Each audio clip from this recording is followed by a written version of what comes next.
Good morning, good evening, good afternoon, wherever you are, whenever you are. Hello. Thank you for watching my videos. It's Mike. It's June 25th, 2009. A couple of very important pieces came out in the last couple of days. Now the first one is from the Organization for Economic Coordination and Development, the OECD. They published a report on the major economies of the world and where they forecast things to go. Now the UK is predicted to sink further into the red than any other developed country, according to this group. Now they're basically saying that the UK will have a fiscal deficit somewhere in the order of 14% of economic output, amongst other things. Now the really frightening thing, if you look at this article and look at the graphs, their predictions on unemployment in the States, UK and Germany is quite remarkable. Now, I don't know where they're getting the numbers on the US, but regardless, yeah, Germany is not looking so great, much worse than UK or the US. Now what's this going to do? Of course, the biggest problem that people are finding is that the tax revenues are declining. If unemployment continues to climb, how are they going to fight off the deficit? How are they going to challenge that? Next article, UK has biggest hole in finances.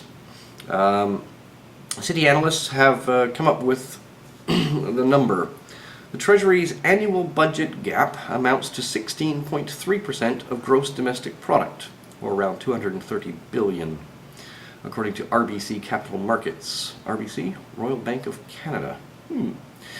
Government debt. That'll be 2.2 trillion pounds, please. The amount of money owed by the government is huge and rising. So why aren't we pursuing simple, effective ways to reduce the burden? And again, this whole thing about taxpayers now have to work almost half the year to pay their share of the cost of running the administration. And it's going to get worse. Prediction here next year is that we'll have to put in an extra 10 days next year. No, there's an extra 10 days this year on last year's number, and more than likely it will increase considerably next year. So this whole thing about a drop in taxes and revenue is all over the world. Everyone's doing it. But the UK are doing some really stupid things to be able to try to find tax revenue. One of the things they're doing is adding a new tax onto ports. So basically what they've done is evaluated how much money is going through these ports and so forth. And the Valuation Office Agency, an offshoot of Her Majesty's Revenue and Customs, imposes additional business rates on port companies backdated to April 2005. HMRC now attempting to claw back a sum believed to top £200 million. Port operators argue that such demands put up to 150,000 jobs at risk and has brought 1,600 companies to the brink of insolvency. They need to find the money somewhere. Unfortunately, people like Citroën and Peugeot may just leave. They'll move their port operations over to Calais that don't have these stupid taxes. Bank of England. The governor is more uncertain about the economy in England. Bank of England boss Mervyn King today said he was more uncertain now than ever. Okay. He has genuine concerns over the path of recovery as banks continue to restrict lending. It's not going anywhere, folks. They're throwing all this money at it to try to help it, but it's just not having any success. Now over in the States, the concept of a bank holiday has actually made it to a mainstream media outlet. Market Watch, article yesterday, latest Schultz Shock, a bank holiday. The top-performing letter that predicted the crash of 2008 now predicts a confiscatory Franklin D. Roosevelt-style bank holiday. Harry Schultz letter was my pick for letter of the year because it really did predict what it rightly called a coming financial tsunami. And basically goes on to say lots of good things about how well they're doing, blah blah blah. HSL reports rumors that some, quote, U.S. embassies worldwide are being advised to purchase massive amounts of local currencies, enough to last them a year. So basically the US embassies around the world are gathering together enough local currency, whichever country they happen to be in, to survive for a year. Some embassies are being sent enormous amounts of US cash to purchase currencies from those governments, quietly, but not pound sterling. Inside the State Department, there is a sense of sadness and foreboding that something is about to happen within 180 days, but could be 120 to 150 days. Meanwhile, over in China, MarketWatch reports China's overdue credit card debt increases. Now, it's nowhere near as bad as the States, but it is indicative of something rather strange. China is one of the really big saving countries. A lot of people save their money, much more so than most Western countries.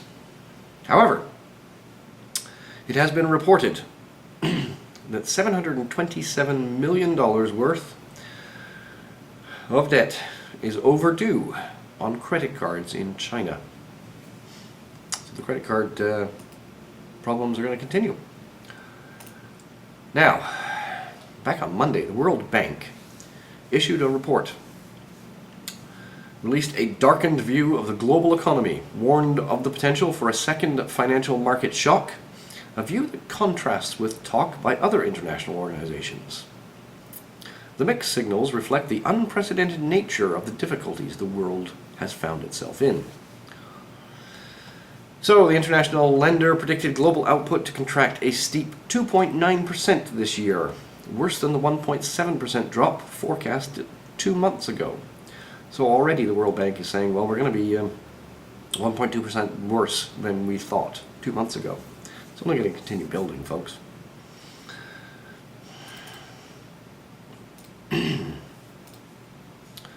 One thing that may have slipped most people's notice, on Friday, the FDIC closed 3 more banks in the state, bringing the total to 40 this year.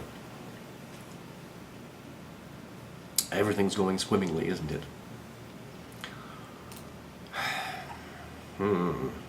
From the Financial Times, banks rush to rescue of credit card trusts. Now, what is this? Basically, the major banks, Citigroup, Bank of America, JP Morgan Chase, Amex, etc., take these credit card debts and they collateralize them. It's this whole madness again. Securitization of debt. And then they sell these collateralized debts on to other people who are stupid enough to buy it. Now, with a ridiculously high number of defaults beginning to appear on credit cards, these securitizations are starting to fall apart, which means that the banks will have to come up with the money to pay off the bondholders. It's going to do some rather weird things. Bank of America bought $8.5 billion worth of junior debt from one of its trusts and put aside $750 million to cover losses on the investment.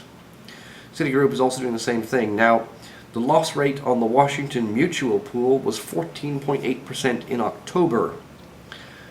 By comparison, JP Morgan credit card pool had an 8% loss rate in May.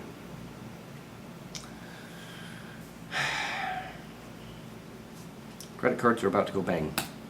Now, over in the States, over in the UK, news report this morning, Clinton Cards buys 196 birthday stores. Okay, this sounds good. So the birthdays chain, which went into administration last month, threatening 2,100 jobs, has been rescued. Clinton Cards had gone and bought the stores for £3.5 million. All well and good. Yippee, they're going to save 1,450 jobs. What's the real story? Clinton Cards is screwing 650 employees. Another story linked here.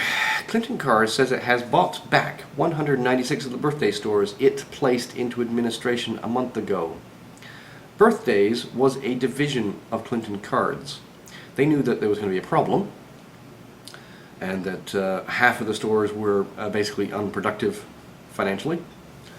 So rather than dealing with that problem, i.e. laying off 650 people and closing a bunch of stores, they put the entire chain into administration and then bought it back. Now the $3.5 million that they supposedly paid to to purchase birthdays is actually being removed from the debt that is already owed to them from birthdays. In other words, they're going to ask for 3.5 million less from the administrators of birthdays in order to purchase the 196 stores. Now they're saying they're saving 1,450 jobs. The original chain employed 2,100 people, meaning effectively 650 people have just been fired without any severance, because of course the company's in administration. What can they pay them with? There's no money there. Twisted way of doing things, I must say.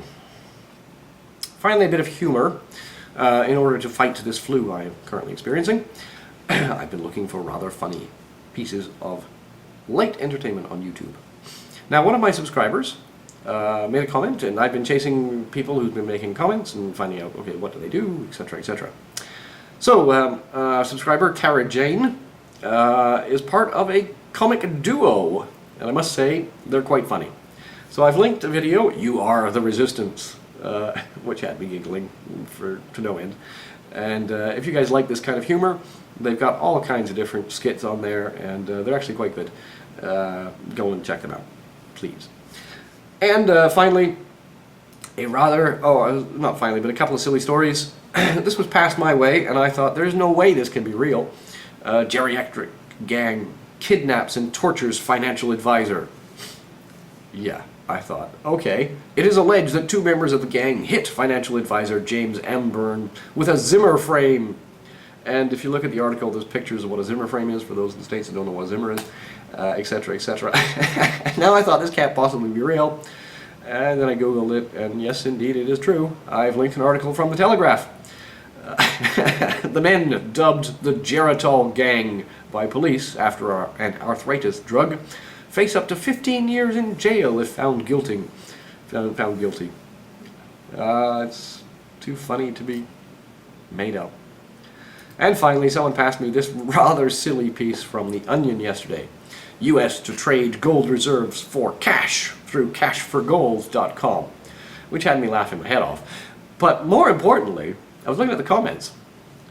There are still people in the United States of America that believe that the US dollar is backed by gold. Madness.